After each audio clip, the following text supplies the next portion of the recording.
Ladies and gentlemen, thank you for standing by. I'm Paulina, your Chorus Call operator. Welcome and thank you for joining the Autohellas conference call to present and discuss the full year 2025 financial results. All participants will be in listen-only mode, and the conference is being recorded. The presentation will be followed by a question-and-answer session.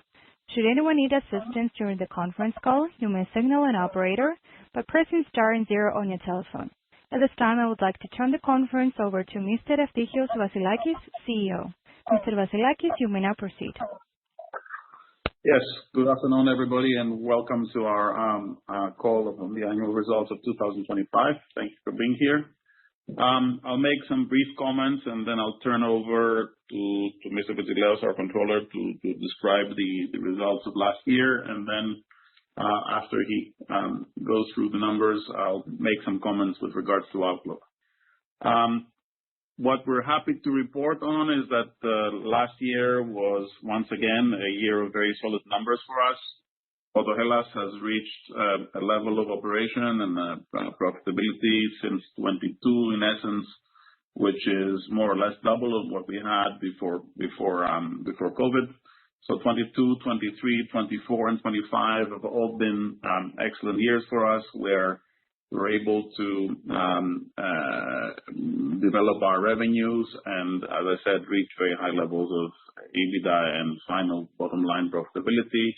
And 2025 was again a year at that level. The reason I'm highlighting the stability at these levels is because our sector, whether we define the sector as short-term rent-a-car, leasing, or car trading, any combination thereof, typically, if we look at most of our competitors who are listed in different places in the world, we will see a significantly higher level of instability in their results with a high level of volatility depending on how things like rent-a-car prices, depreciation, real depreciation of used cars, and or the margins of the car trading business affect the industry.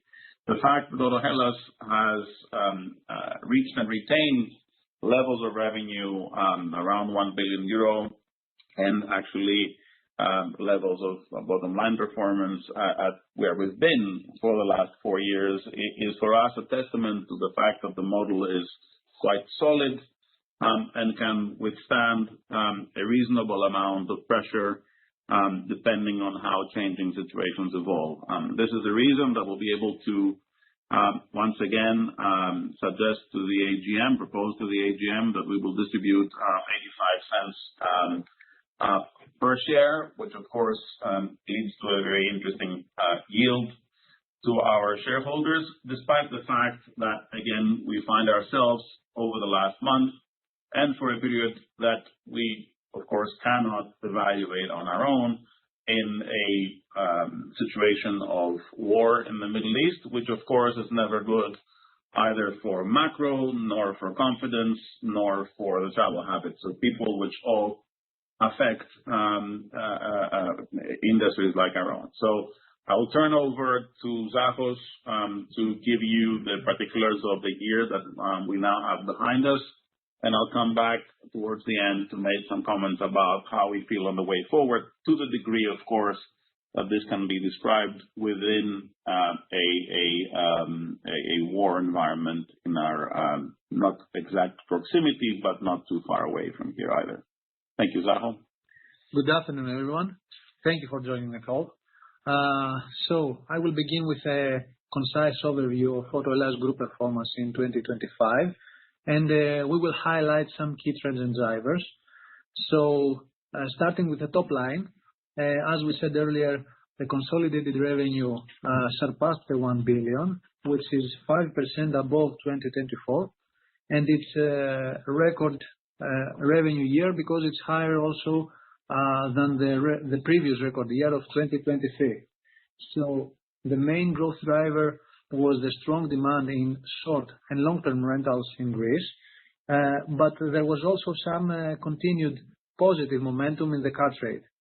On the consolidated revenue, on top, we add the Italian motion revenue production, which was 170 million, This number is not consolidated.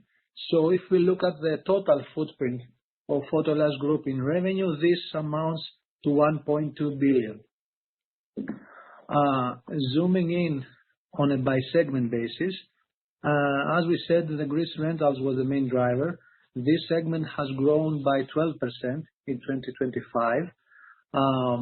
One key driver is the international arrivals that increased 6% in 2025.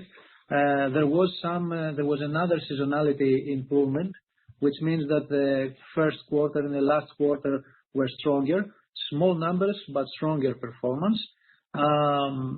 So having tourism as the main driver, the short-term rentals have also increased.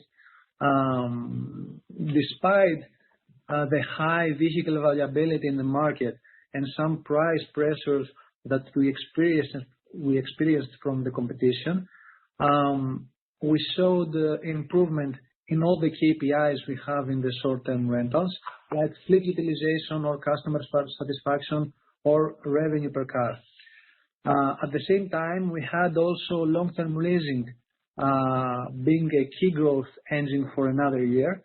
In the Greek market, the corporate or fleet registrations, as we call it, have rose by 12%. So out of the total car registrations, 60% were fleet registrations, and this confirms a shift from owning cars to leasing cars and supports the leasing business. Now, looking at the auto trade, where we operate in Greece, the market overall of car registrations has increased by 5%, and this growth, as we said earlier, is led by the corporate fleet sales.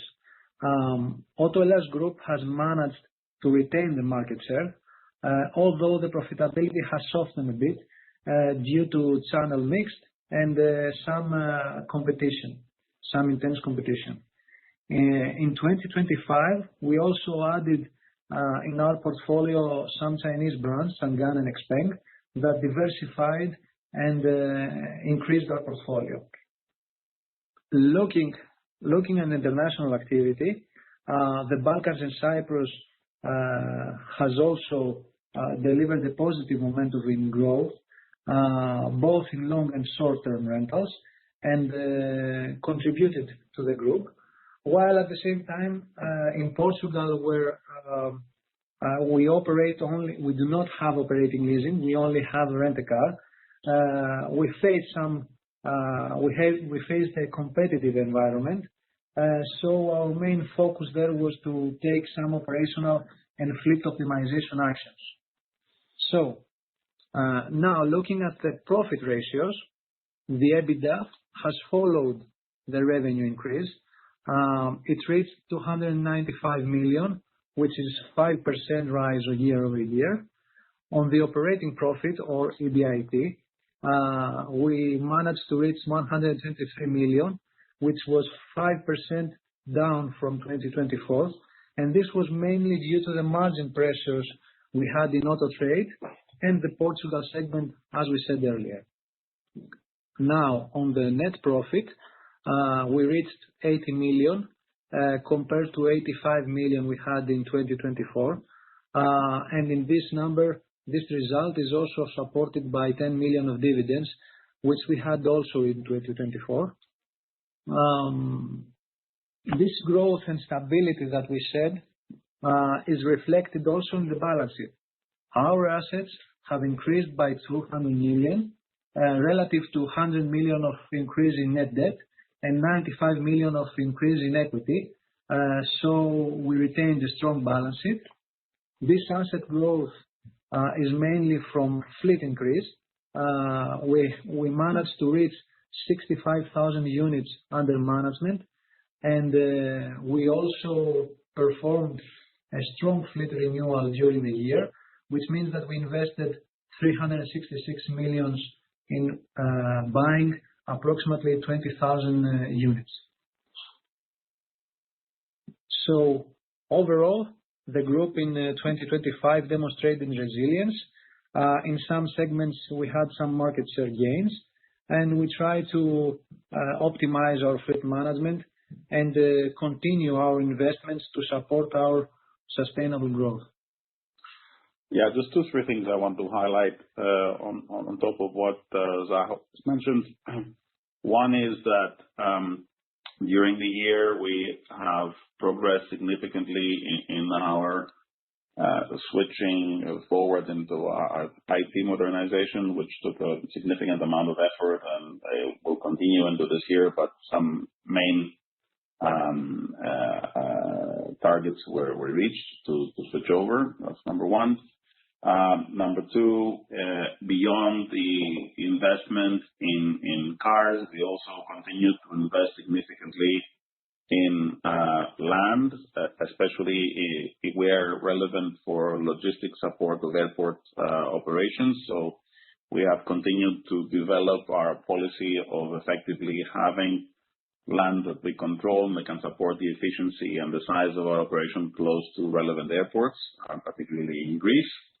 And at the same time, in Portugal, which is the only country that we operate where we don't have leasing operations and where we had a reasonably small footprint in terms of supporting facilities, we have moved forward to create facilities that can support either the operation and efficiency in terms of damage repair and servicing of the fleet, or the reselling of the fleet at the end of the life of the vehicle, at the useful life of the vehicle for the company. So both these elements to try to address the one area where we fell short of our expectations until now. So all in all, as Zaho described, a successful year, but it is behind us. We are already in 2026. In fact, in the early part of the second quarter. What can we say about the year that we're going through now, other than the fact that we have obviously a very unwelcome war in the Middle East?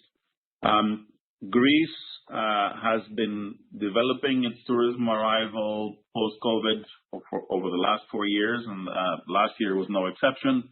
This year, once again, what we see is an additional investment by airline capacity towards our market, which existed prior to the beginning of the war and is still there as far as the second quarter of this year is concerned. There is a higher amount of airline seats planned for our country by about 7%, which is still there after the beginning of the war by about a month, which means that airlines tend to think that there will be some degree of shifting towards Greece from potentially other markets, because if you consider that flights to the Middle East have been compromised, therefore they should continue to present a shortfall. If the net of the seats is a +7, that means that other markets, airlines flying to and from other markets are still intensifying their presence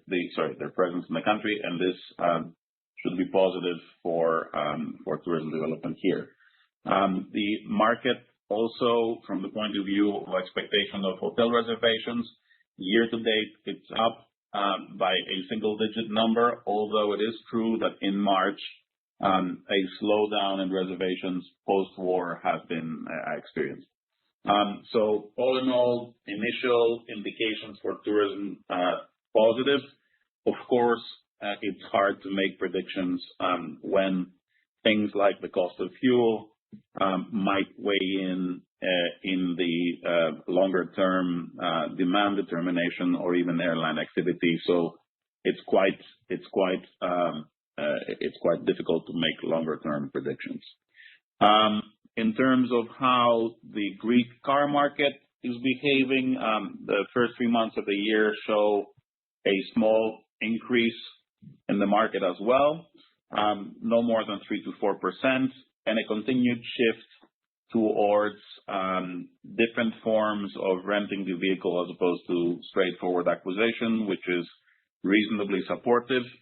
And at the same time, we see, in terms of our own dynamic, a continued growth on the long-term rental activity, which is a continuation of a positive trend of last year.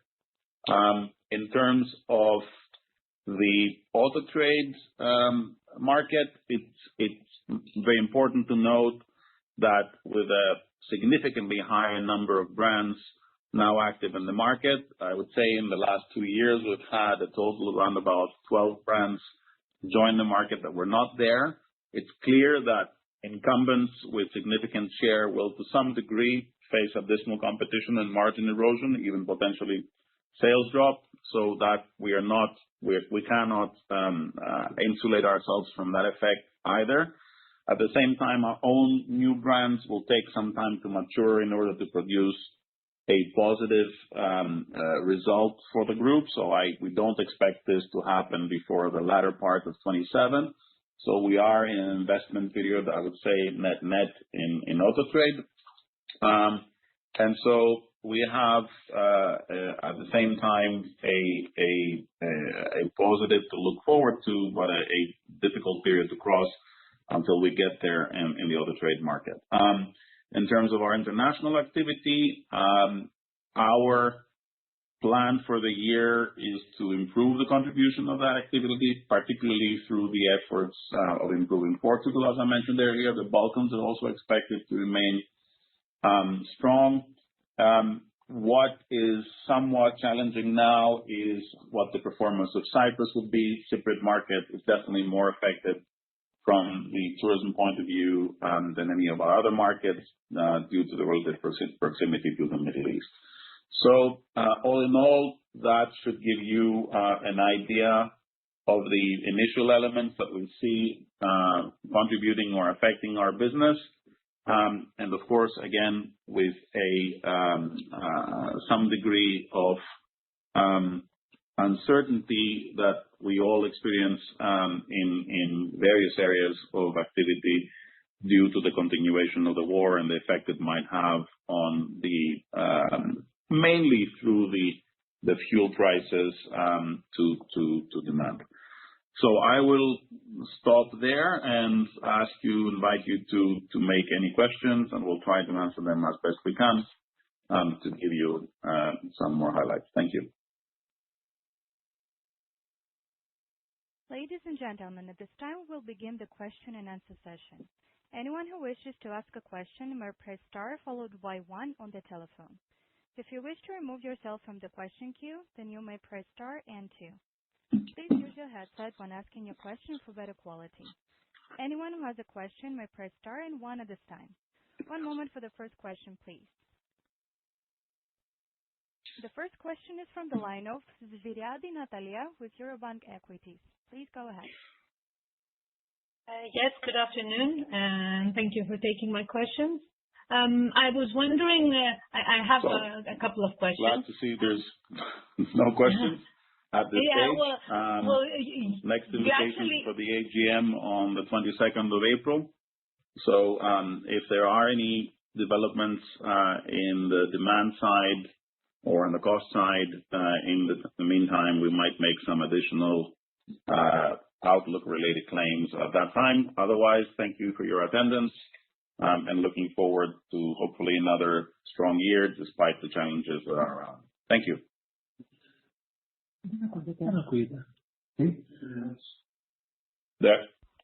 Sorry, has there been a question? Can we be heard on the other one? Are we still? Yeah.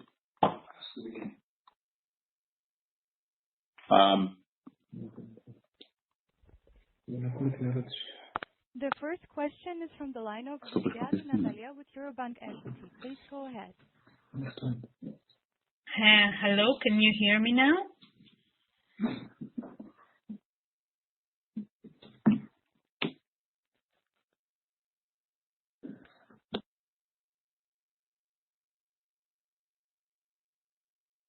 I'm not sure if you can hear me.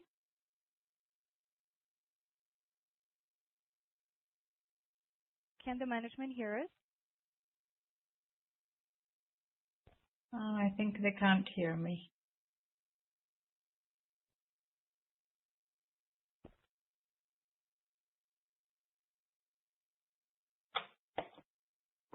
Ladies and gentlemen, we apologize for the pause. Please hold your line. We will be hearing music until the session resumes.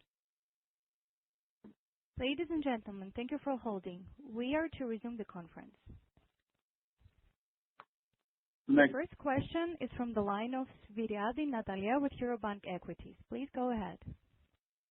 Hello, I hope you can hear me now. Yes, we can. Thank you. Yes. Well, you answered most of the questions, so I just wondered if you have anything you could say about the Portuguese market, if you're thinking to start there also on long-term leases once you're preparing, with improving the footprint and everything. I was looking, for some comments on the strategy ahead for this market, actually. And also, I was looking for some comments maybe for the Chinese brands. Well, I think you said that they need some time to mature, so I don't know if we could add anything there also. Yeah. Okay. So Portuguese market, no, there's no short term. There is no thought in the short term to enter the leasing market there. It's a very mature market. And what our priority there is to develop our infrastructure to the degree that we can compete much more effectively in the rent-a-car market first. So I would think for the next 2-3 years, there is absolutely no chance that we will actually go in that direction. If we manage to have the capacity to serve more efficiently a higher number of cars, whether that is by supporting in servicing and damage repair or in retailing them as used cars, then you have the basis of trying something different. Although I have to say, competition in the leasing car market in Portugal is very, very, very mature. And so that would be a hard decision to take.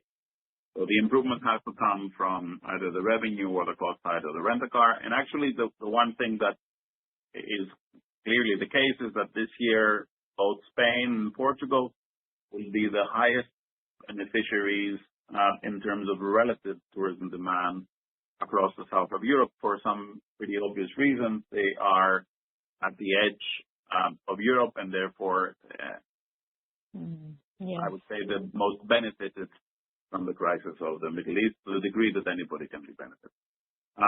So that's one thing. On the Chinese cars, the part of the reason that time is needed to mature is that what we are importing right now is only electric cars.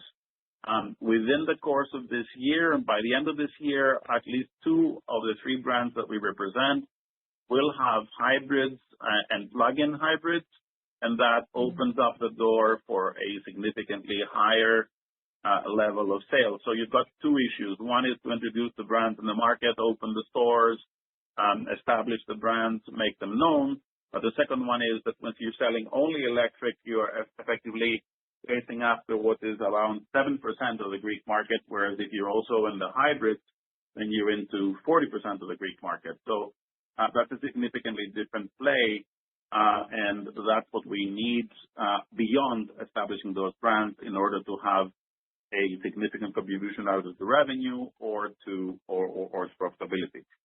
In fact, the Chinese brands that already have had some success in the market in terms of penetration, all of them sell also plug-in hybrids or hybrids that are not plug-ins, but they're not pure electric either. So I think that time and additional powertrains that are more popular in the country is what's going to be needed. Yes, exactly. Okay. Thank you very much. That was very clear. Thank you. Thank you for taking my tech questions.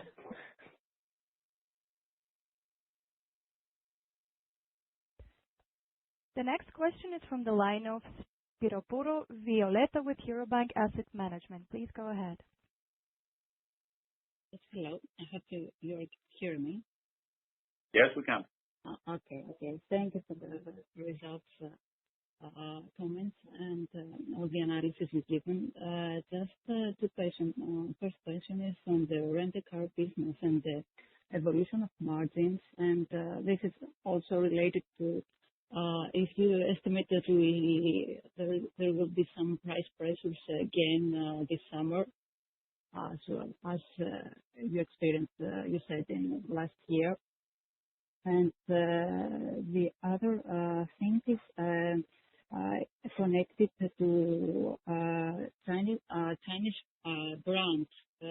So is there a year that you that would be break-even or just small profits on that business? Because considering also the dominance of BYD there. Thank you. I'll start from the end. There are, the Chinese brands. Yes, BYD is globally known. Few of the others are, but there's actually quite a few that are quite significant and produce excellent cars. So our belief is that at least 6 or 7 other Chinese brands will be significant in Greece and in Europe, and we believe that 1 or 2 of those might be among those we represent. So we're quite confident in that. However, it will take some time. So I think there's not very much to say. It's more things to do in that direction, including work that we have to do and the introduction of, as I said, a wider array of models there.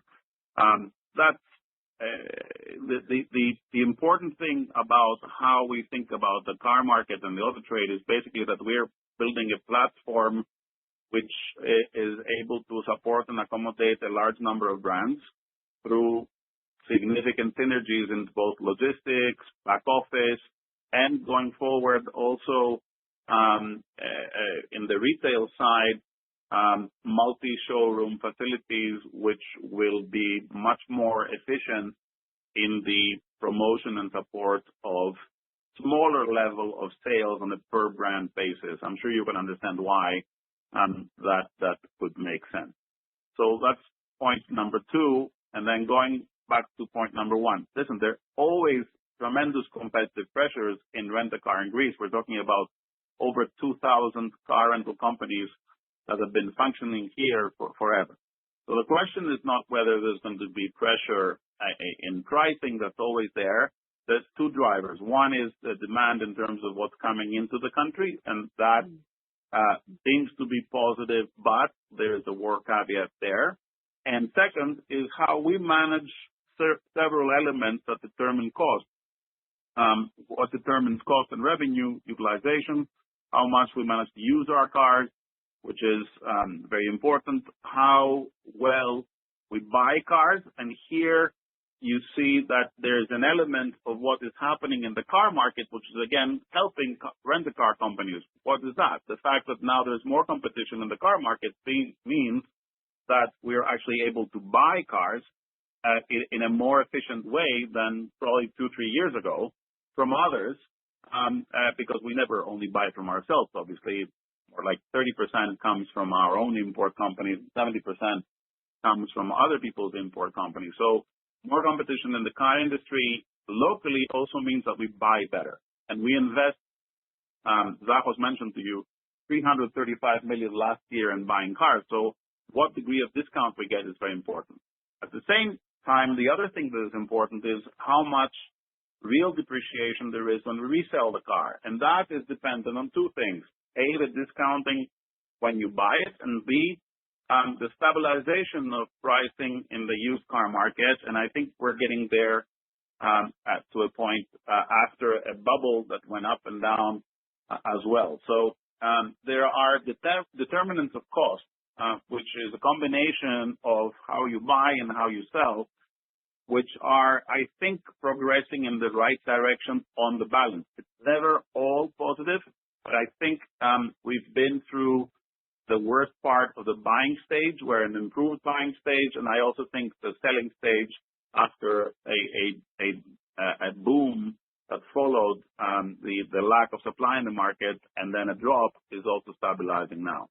So in a nutshell, I think for a company as well represented in both sourcing capacity, funding capacity, and logistics as we are, we will be able to deal pretty well with the balance of the issues that are there in the rent-a-car market, as indeed we have for a number of years. So I'm pretty hopeful that we'll do fine, both on the rent-a-car side and on the longer-term leasing, where, as I said, the growth has been good for us in the last couple of years. And I think assuming we manage to contain the expansion of our fixed costs and we try to improve with certain actions our efficiency in terms of how much throughput we have on a per facility basis, we will be reasonably successful again.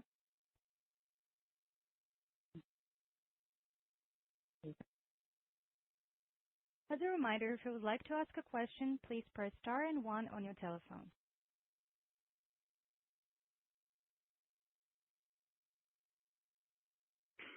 Ladies and gentlemen, there are no further questions at this time. I will now turn the conference over to Mr. Vassilakis for any closing comments. Thank you. So, first of all, thank you for your patience during the momentary loss of communication from your side to ours. Thank you for attending the call. As I said, we have our AGM in 3 weeks, and if there's any more information to pass on in terms of demand outlook in particular, we'll be happy to do it there. Thank you for supporting us, and talk to you soon. Ladies and gentlemen, the conference is now concluded and you may disconnect your telephone. Thank you for calling and have a pleasant evening.